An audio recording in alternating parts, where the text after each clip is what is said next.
ಬಂದು ತುಂಬ ನನಗೆ ಪಾಸಿಟಿವ್ ಎನರ್ಜಿ ಬಂದಂಗೆ ಆಯಿತು. ಮತ್ತು ಒಳ್ಳೆ ದೇವಸ್ಥಾನ ಅನ್ನಿಸ್ತು.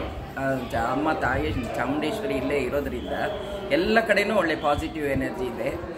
ಎಲ್ಲ ಭಕ್ತಾದಿಗಳಿಗೆ ಎಲ್ರಿಗೂ ಇಲ್ಲಿಗೆ ಬಂದು ಹೋದವರೆಲ್ರಿಗೂ ದೇವರು ಒಳ್ಳೇದು ಮಾಡಲಿ ಅಂತ ನಾನು ಕೇಳ್ತೀನಿ.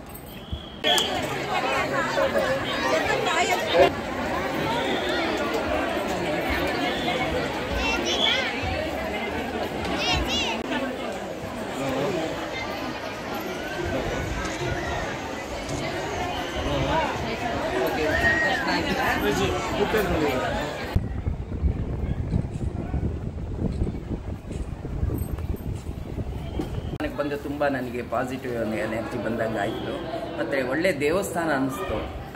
ಅಮ್ಮ ತಾಯಿ ಚಾಮುಂಡೇಶ್ವರಿ ಇಲ್ಲೇ ಇರೋದ್ರಿಂದ ಎಲ್ಲ ಕಡೆನೂ ಒಳ್ಳೆ ಪಾಸಿಟಿವ್ ಎನರ್ಜಿ ಇದೆ. ಎಲ್ಲ ಭಕ್ತಾದಿಗಳಿಗೆ ಎಲ್ರಿಗೂ ಇಲ್ಲಿಗೆ ಬಂದು ಹೋದವರೆಲ್ರಿಗೂ ದೇವರು ಒಳ್ಳೇದು ಮಾಡಲಿ ಅಂತ ನಾನು ಕೇಳ್ತೀನಿ.